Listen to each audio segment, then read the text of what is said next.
Hallelujah. ದೇವರಿಗೆ ಮಹಿಮೆ ಉಂಟಾಗಲಿ.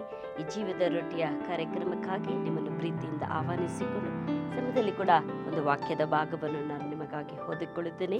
ಮಾರ್ಕನ ಬರೆದ ಸುವಾರ್ತೆ 11ನೇ ಅಧ್ಯಾಯ 24ನೇ ವಾಕ್ಯವನ್ನು ನಾನು ನಿಮಗಾಗಿ ಓದಿಕೊಳ್ಳುತ್ತೇನೆ.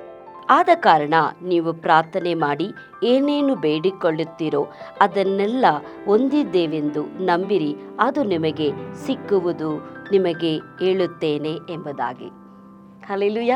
ದೇವರ ನಾಮಕ್ಕೆ ಮಹಿಮೆ ಉಂಟಾಗಲಿ. ಈ ಸ್ಥಳದಲ್ಲಿ ಕೂಡ ಯೇಸು ಕ್ರಿಸ್ತನು ತನ್ನ ಶಿಷ್ಯರಿಗೆ, ತನ್ನ ಜನರಿಗೆ, ತನ್ನ ಮಕ್ಕಳಿಗೆ ಒಂದು ಬುದ್ಧಿವಾದವನ್ನು ಹೇಳುತ್ತಾರೆ. ಅಲ್ಲಿ ದೇವರು ಯೇಸು ಸ್ವಾಮಿ ಸ್ವತಃ ಹೇಳುತ್ತಾರೆ, ನೀವು ಪ್ರಾರ್ಥನೆ ಮಾಡಿ ಏನೇನು ಬೇಡಿಕೊಳ್ಳುತ್ತೀರೋ ಅದನ್ನು ಹೊಂದಿಕೊಂಡಿದ್ದೇವೆ ಎಂಬುದಾಗಿ ನೀವು ನಂಬಿರಿ ಎಂಬುದಾಗಿ. ಆದ್ದರಿಂದ ದೇವರಾದ ಕರ್ತನು ಈ ಭೂಲೋಕದಲ್ಲಿ ಇರುವಾಗೆ ಕೂಡ ಒಂದು ಕಾರ್ಯವನ್ನು ಮಾಡಿದ್ರು. ವಿಶೇಷವಾಗಿ ನಾವು ಲಾಜರನ ಮರಣ ಹೊಂದಿದ ಸಮಯದಲ್ಲಿ ಯೇಸು ಸ್ವಾಮಿ ಆ ಸಮಾಧಿಯ ಮುಂದೆ ನಿಂತುಕೊಂಡು ಏನು ಹೇಳ್ತಾರೆ ಎಂಬುದಾಗಿ ನೋಡಬೇಕಂದ್ರೆ, ತಂದೆಯಾದ ದೇವರ ಬಳಿಗೆ ಪ್ರಾರ್ಥಿಸಿಕೊಳ್ಳುತ್ತಾರೆ. ಹೇಗೆ ಪ್ರಾರ್ಥಿಸಿಕೊಳ್ತಾರೆ ಅಂತ ಹೇಳಿದ್ರೆ, ಅಲ್ಲಿ ಹೇಳ್ತಾರೆ ಯೇಸು ಸ್ವಾಮಿ ಈ ರೀತಿಯಾಗಿ, ತಂದೆ, ಹಿಂದೆ ನನ್ನ ಪ್ರಾರ್ಥನೆಯನ್ನು ನೀವು ಕೇಳಿದ ಹಾಗೆ ಇಂದು ಕೂಡ ನಾನು ಮಾಡುವಂಥ ಪ್ರಾರ್ಥನೆಯನ್ನು ನೀವು ಕೇಳುತ್ತೀರಿ ಎಂಬುದಾಗಿ ನಂಬುತ್ತೇನೆ ಎಂಬುದಾಗಿ ಹೇಳುವಂತರಾಗಿದ್ದಾರೆ. ಹಲ್ಲೆಲೂಯಾ.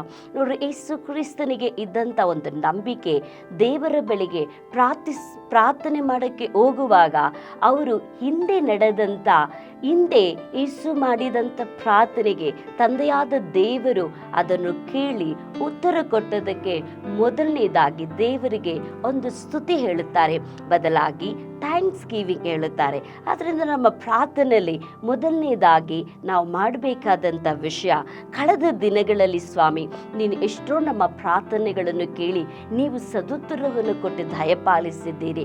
ಅದೇ ರೀತಿಯಾಗಿ ಇಂದು ಕೂಡ ನಾನು ಮಾಡುವಂಥ ಪ್ರಾರ್ಥನೆಗೆ ಇವತ್ತು ಕೂಡ ನೀವು ನನ್ನ ಪ್ರಾರ್ಥನೆಯನ್ನು ಕೇಳಿ ಸದುತ್ತರವನ್ನು ಕೊಡುತ್ತೀರಿ ಎಂಬುದಾಗಿ ನಾನು ನಂಬುತ್ತೇನೆ ಅನ್ನುವುದು ಅದು ಬಹಳ ಅವಶ್ಯವಾಗಿರುವಂಥದ್ದಾಗಿದೆ. ಹಲ್ಲೆಲೂಯಾ.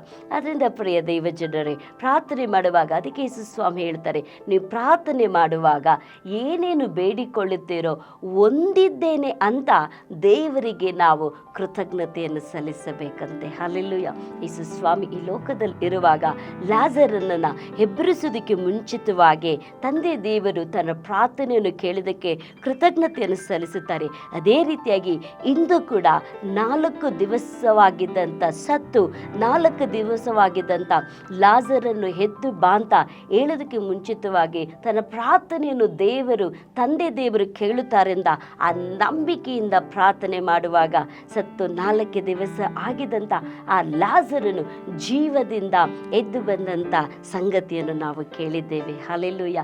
ಅದೇ ರೀತಿಯಾಗಿ ಇಂದು ಕೂಡ ನೀವು ದೇವರ ಮುಂದೆ ಏನೆಲ್ಲ ಪ್ರಾರ್ಥಿಸಿಕೊಳ್ಳುತ್ತೀರೋ ನಂಬಿಕೆಯಿಂದ ಪ್ರಾರ್ಥಿಸಿಕೊಳ್ಳಿ. ಪ್ರಿಯ ದೇವಜನರೇ, ಇವತ್ತು ಕೂಡ ದೇವರು ನನಗೆ ಏನೇನು ಅಗತ್ಯವೋ ನಾನು ಕರ್ತನ ಮುಂದೆ ನಾನು ಮೊಣಕಾಲೂರಿ ಮುಂಜಾನೆ ಎದ್ದು ಪ್ರಾರ್ಥಿಸುವಾಗ ಏನೆಲ್ಲ ಅಗತ್ಯವೋ ಆ ಅಗತ್ಯಗಳನ್ನು ನಾನು ಬೇಡಿಕೊಳ್ಳುವಾಗ ದೇವರು ಇಂದು ಕೂಡ ನನ್ನ ಜೀವಿತದಲ್ಲಿ ಒಂದೊಂದು ವಿಷಯದಲ್ಲಿ ಕೂಡ ಅದ್ಭುತ ಕಾರ್ಯ, ಆಶ್ಚರ್ಯಕಾರ, ಮಹತ್ ಕಾರ್ಯಗಳನ್ನು, ನನ್ನ ಪ್ರಾರ್ಥನೆಗಳನ್ನು ಕೇಳುತ್ತಾರೆ. ಅದಕ್ಕೆ ಧೈರ್ಯವಾಗಿ ಇವತ್ತು ನಿಮ್ಮ ಮುಂದೆ ನಿಂತುಕೊಂಡು ನೀವು ಪ್ರಾರ್ಥಿಸಿರಿ, ನಿಮ್ಮ ಪ್ರಾರ್ಥನೆ ದೇವರು ಕೇಳುತ್ತಾರೆ ಎಂಬುದಾಗಿ ಆ ಭರವಸೆಯಿಂದ ನಾನು ನಿಮಗಾಗಿ ಹೇಳುತ್ತಿದ್ದೇನೆ. ಅದನ್ನೇ ಸಮಯದಲ್ಲಿ ನಾನು ನಿಮಗಾಗಿ ಪ್ರಾರ್ಥಿಸಿಕೊಳ್ಳುತ್ತೇನೆ. ಪ್ರಿಯ ಪರಲೋಕದ ತಂದೆಯಾದ ದೇವರೇ, ನಿಮ್ಮ ನಾಮಕ್ಕೆ ಸ್ತೋತ್ರ. ಯೇಸುವೇ, ನೀವು ನಮಗೆ ಪ್ರಾರ್ಥನೆಯನ್ನು ಹೇಳಿಕೊಟ್ಟಿದ್ದೀರಿ ಸ್ವಾಮಿ. ನಾವು ಪ್ರಾರ್ಥನೆ ಮಾಡಿ ಏನೇನು ಬೇಡಿಕೊಳ್ಳುತ್ತೇವೋ ಅದೆಲ್ಲ ಹೊಂದಿಕೊಂಡಿದ್ದೇವೆಂದು ನಂಬಿಕೆ ಇಡುವಾಗ ಆ ನಂಬಿಕೆಯ ಮುಖಾಂತರವಾಗಿ ನೀವು ಎಲ್ಲ ಕ್ರಿಯೆಯನ್ನು ಮಾಡುತ್ತೀರಿ ಸ್ವಾಮಿ. ಆದ್ದರಿಂದ ಈ ದಿವಸದಲ್ಲಿ ಕೂಡ ಈ ಮಕ್ಕಳು ಈ ಸಂದೇಶವನ್ನು ಕೇಳುತ್ತಿರುವಾಗ ಅಪ್ಪ, ಯಾರು ಯಾವ ಪರಿಸ್ಥಿತಿಯಲ್ಲಿ, ಯಾವ ಸ್ಥಿತಿಗಳಲ್ಲಿ, ಯಾವ ಸಮಸ್ಯೆಗಳು, ಕಣ್ಣೀರುಗಳು, ಹೋರಾಟಗಳು, ಸಾಲಗಳು, ಸಮಸ್ಯೆಗಳು ಈ ಲೋಕದಲ್ಲಿ ಬಾಳುವಂಥ ಬಾಳ್ವಿಕೆ ಬಹಳ ಕಠಿಣವಾಗಿದೆ ಎಂಬುದಾಗಿ ಪ್ರಾರ್ಥನೆಯಿಂದ ನಂಬಿಕೆಯಿಂದ ಬೇಡಿಕೊಳ್ಳುತ್ತಾರೋ ಆ ಪ್ರಾರ್ಥನೆಗಳೆಲ್ಲ ಯೇಸುವಿನ ನಾಮದಲ್ಲಿ ತಂದೆಯಾದ ದೇವರೇ ಹೊಂದಿಕೊಂಡಿದ್ದೇವೆಂಬ ನಂಬಿಕೆಯಿಂದ ಪ್ರಾರ್ಥನೆ ಮಾಡಿ ಎಲ್ಲವನ್ನು ಹೊಂದಿಕೊಳ್ಳೋದಕ್ಕೆ ಸಹಾಯ ಮಾಡು.